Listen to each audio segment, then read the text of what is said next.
Assalamu alaikum guys. This is Naeem Naik and I welcome to you all on my YouTube channel. तो guys आज हम discuss करने वाले हैं जो हमारे फर्स्ट सेमेस्टर 2024 बैच जो हमारा फर्स्ट सेमेस्टर है उसका जो सिलेबस का पहला टॉपिक है पॉलिटिकल साइंस, चाहे मेजर हो या माइनर हो। सेम है बोथ, चाहे जम्मू यूनिवर्सिटी हो, कश्मीर यूनिवर्सिटी हो या हम बाकी अदर यूनिवर्सिटीज़ की बात करें तो तकरीबन जो है फर्स्ट यूनिट हमारा सेम ही रहेगा इसमें। And the very first topic is understanding politics. तो आज as being a student we must know that what is politics. Politics जो वर्ड है या पॉलिटिकल साइंस जो वर्ड है ये कहाँ से डिराइव हुआ and then what it means, what it stands for. तो गाइज आज सबसे पहले हम इसी पे बात करेंगे कि पॉलिटिकल साइंस जो वर्ड डिराइव हुआ ये कहाँ से डिराइव हुआ। होपफुली जैसे कि आप अगर कॉलेज में पॉलिटिकल साइंस आपने ऑप्ट किया है तो दैट मीन्स आपका आर्ट से बैकग्राउंड रहा होगा 11th 12th, बट समहाउ अगर कोई है जो बच्चा मतलब 11th 12th किसी और स्ट्रीम से करके आया है, अभी नया है पॉलिटिकल साइंस में या आर्ट्स में, तो उसके लिए मैं ये बताना चाहूँगा कि पॉलिटिकल साइंस जो है ये एक ग्रीक वर्ड है जो कि पॉलिटिकॉस से डिराइव हुआ है, which means related to citizens और गवर्नमेंट। जिस जो पॉलिटिकॉस से पॉलिटिकल वर्ड डिराइव हुआ है इसका मतलब है कि ये सिटीजन्स के रिलेटेड बात करता है या गवर्नमेंट के रिलेटेड बात करता है। And science is a Latin word scientia, जिसका मतलब होता है नॉलेज या स्टडी। और पॉलिटिकल साइंस, अगर हम इन दोनों को पॉलिटिकल साइंस की हम बात करें तो meaning is it refers to the study of politics and governments.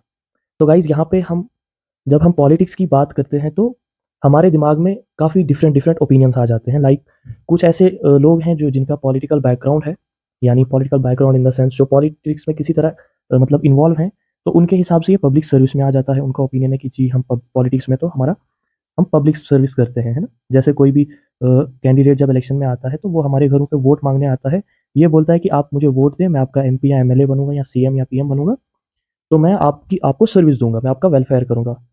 तो उसी तरह ये जो पॉलिटिकल बैकग्राउंड वाले लोग हैं इनके दिमाग में ये ओपिनियन आ जाता है। वहीं अगर आप अपने इर्द गिर्द देखें तो आसपास आपने कहीं अपने जो कॉमन पब्लिक जो है, पब्लिक से अगर आप पॉलिटिक्स पूछे तो वो आपको ऐसा ओपिनियन देंगे कि मैक्सिमम लोग ऐसा ओपिनियन देंगे कि politics is just a scam. Politics जो है सिर्फ एक स्कैम है, सेल्फिशनेस है, क्योंकि जो भी पॉलिटिशियन होता है वो हमेशा अपना जेब भरने की सोचता है।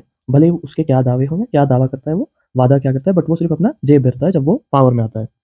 बट गाइज यहाँ हम being a student of political science, politics जिसे हम उर्दू में सियासत कहते हैं, पॉलिटिक्स इज नॉट ओनली सियासत। आप इसे इस हिसाब से सियासत ना कहें कि सिर्फ पॉलिटिक्स मीन्स कि आप पॉलिटिशियन बन रहे हैं, आप इलेक्शन लड़ रहे हैं, आप जीत रहे हैं और फिर घर बसा रहे हैं या वेलफेयर कर रहे हैं, तो यहीं तक पॉलिटिक्स नहीं है। पॉलिटिक्स जो है एक अपने आप में एक लेगेसी है पॉलिटिक्स की, विच इज़ की politics refers to the activities, process and system through which groups of people make decisions, allocate resources and exercise powers. या अगर मैं कहूँ in everyday life the term politics refer to the way that countries are governed and to the ways that government makes rules and laws to manage the human society. तो यहाँ से हमारा जो opinion है वो टोटल शिफ्ट हो जाता है कि पॉलिटिक्स जो है, पॉलिटिक्स उस चीज़ को कहा जाता है, उस एक्सरसाइज को कहा जाता है, उस एक्टिविटी को कहा जाता है जहाँ पे एक ग्रुप ऑफ पीपल जो होता है जिनको हम अपना रिप्रेजेंटेटिव बनाते हैं, इलेक्ट करते हैं, चाहे वेदर इट्स डायरेक्ट और इनडायरेक्ट इलेक्टेड फॉर्म, बट हमने इलेक्ट किया होता है। और वो क्या करते हैं, वो लॉज बनाते हैं जिसे हम लेजिस्लेचर कहते हैं। आगे हम इंशाल्लाह वो डिस्कस करेंगे अपने नए टॉपिक्स में। जिसे हम लेजिस्लेचर कहते हैं, वो लॉज बनाते हैं। And then there is another form of government जो एग्जीक्यूटिव होते हैं, यानी जो लॉज को एग्जीक्यूट करते हैं, यानी लॉज बनाते हैं और उनको एग्जीक्यूट करते हैं। और उसका पर्पज़ क्या होता है, उसका पर्पज़ होता है to manage the human society, यानी हम अपनी जो हमारा जो माशरा है, हमारी जो सोसाइटी है, या हम कह सकते हैं हमारी जो स्टेट है, उसको मैनेज करने के लिए। अब यहाँ पे क्वेश्चन रेज होता है कि मैनेज करना क्यों है। तो मैं आपको कह दूं कि एरिस्टोटल जो है एक बहुत बड़े पॉलिटिकल स्कॉलर रह चुके हैं, फिलोसफर हैं। उनका ये कहना है कि man is a political animal, which means कि इंसान जो है पॉलिटिकल एनिमल। यहाँ पे ये कहना चाहते हैं एरिस्टोटल कि इंसान पॉलिटिक्स के अलावा नहीं रह सकता है। वो डायरेक्ट इसके साथ कनेक्टेड है या इनडायरेक्ट कनेक्टेड है, बट वो कनेक्टेड है। क्योंकि जब हम ये सवाल करते हैं कि हमें पॉलिटिक्स की क्या ज़रूरत पड़ी, या ये स्टेट को गवर्न करने की क्या ज़रूरत पड़ी, क्या इंसान ऐसे नहीं रह सकता, यानी पॉलिटिक्स के बगैर नहीं रह सकता है, गवर्नमेंट के बगैर नहीं रह सकता है, तो इसका साफ साफ ये जवाब है कि जब हम नेचर ऑफ स्टेट में थे, नेचर ऑफ स्टेट उस एरा को कहा जाता है जिस एरा में गवर्नमेंट्स नहीं थी, जिस एरा में लोग अपने हिसाब से यानी कुदरत के कानून से जी रहे थे। वो ठीक थे उस टाइम, वहाँ पे मसला कोई नहीं था, कॉन्फ्लिक्ट्स नहीं थे, इसलिए वो रह रहे थे। बट जब ये प्राइवेट प्रॉपर्टीज़ का इशू स्टार्ट हो गया, यानी माइन एंड थाइन इसे पॉलिटिक्स में कहा जाता है, यानी मेरा और तेरा, कि ये चीज़ मेरी हो गई, इतना पीस ऑफ लैंड मेरा है, इतना पीस ऑफ लैंड तेरा है या कोई और चीज़ इतना मेरा है इतना तेरा है, वहाँ पे कॉन्फ्लिक्ट शुरू हुए। क्योंकि इंसान क्या है, इंसान बैड बाय नेचर है, इंसान लालची है। तो हर कोई खुद को ज़्यादा रखना चाहता था, उस वजह से कॉन्फ्लिक्ट शुरू हो गए। और फिर उन कॉन्फ्लिक्ट्स को सॉल्व करने के लिए, उन इश्यूज़ को सॉल्व करने के लिए हमें एक कमिटी आप कह सकते हैं बनानी पड़ी, एक ऑर्गेनाइजेशन बनानी पड़ी जिसे हम पॉलिटिकल ऑर्गेनाइजेशन कहते हैं। और वो क्या करते हैं, वो हमारे लॉज बनाते हैं, उन लॉज को एग्जीक्यूट करते हैं। और वो लोग कौन होते हैं, वो हमारे इलेक्टेड किए हुए होते हैं। वो लॉज बनाते हैं, लॉज को एग्जीक्यूट करते हैं, for which to shape the society in the better way, ताकि हमारे जो मसले हैं, हमारे जो मसले मसाइल हैं, जो हमारे इश्यूज़ हैं, वो ख़त्म हो जाएं। इस चीज़ के लिए वो लॉज बनाते हैं। तो जब हम बात करते हैं कि मतलब वो लॉज बनाते हैं, उनको एग्जीक्यूट करते हैं to frame the society in a better way, in a good shape, तो यहाँ पे ये बात आती है कि ये स्टार्ट कहाँ से हुआ। तो एज़ पर माय नॉलेज, जहाँ तक मैंने इस पे मतलब सर्च किया है, तो ये जो है the city state of Athens है, जो ग्रीस में है एक्चुअली। तो वहाँ पे जो है इसको कहा जाता है the city state of Athens is considered as the birth place of democracy. Democracy आप सब समझते ही होंगे, डेमोक्रेसी क्या है। India is the largest democratic country in the world. Democracy means जहाँ पे एक बंद हर कॉमन मतलब मैन हर कॉमन मैन को ये हक होता है कि वो वोट करके अपने रिप्रेजेंटेटिव को चुने। यानी जैसे हम इंडिया में अब वोट्स करते हैं, जब भी कोई भी इलेक्शन होता है हम वोट करते हैं। ये अलग बात है कि हम डायरेक्ट वोट नहीं करते हैं पीएम के लिए, बट स्टिल हम इनडायरेक्ट वोट ही करते हैं, बट करते हैं। हम अपने एमपीज को वोट करते हैं और वो फिर जाके एक बंदे को नॉमिनेट करते हैं for the position of PM. तो उसे डेमोक्रेसी, ये आप समझते हैं डेमोक्रेसी। तो ये जो है सिटी स्टेट ऑफ एथेंस, इसको बर्थ प्लेस कहा जाता है डेमोक्रेसी का। यहाँ पे Athens developed a system where free man citizen could participate in decision making. जहाँ पे लोगों को ये हक दिया गया, सबसे पहले लोगों को हक दिया गया कि आप आगे जो हमने लॉज बनाने हैं अपनी सोसाइटी के लिए या डिसीजन लेने हैं, आप उसमें वोट कर सकते हैं कि आप क्या हिसाब चाहते हैं, मतलब किस हिसाब से।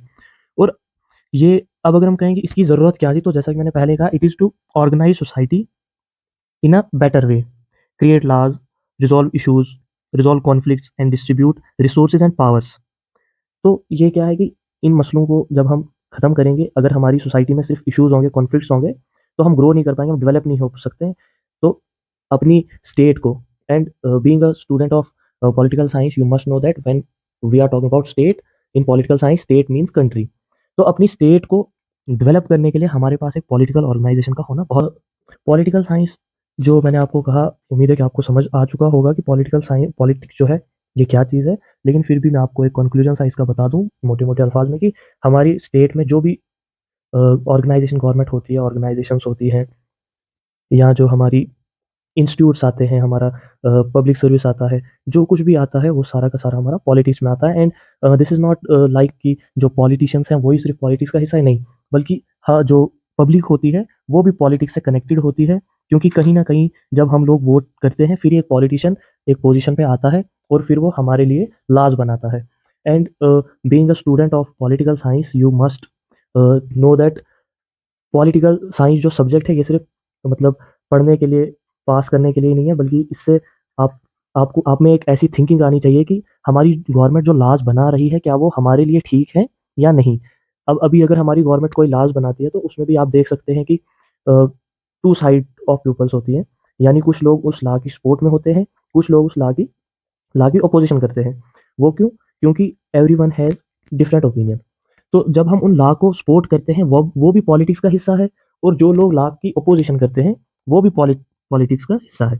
तो this is basically politics starts from the public to the public. Politics हम ही लोग शुरू करते हैं जब हम वोटिंग करते हैं, और पॉलिटिक्स हम हमारे इस्तेमाल के लिए आता है जब नई पॉलिसीज बनाई जाती है, नए लॉज, नए रेगुलेशंस बनाए जाते हैं, ताकि हमारा वेलफेयर हो जाए, वेलफेयर ऑफ द सोसाइटी हो, वेलफेयर ऑफ द इंडिविजुअल हो, ये सब कुछ हो। तो politics starts from the people and politics ends to the people.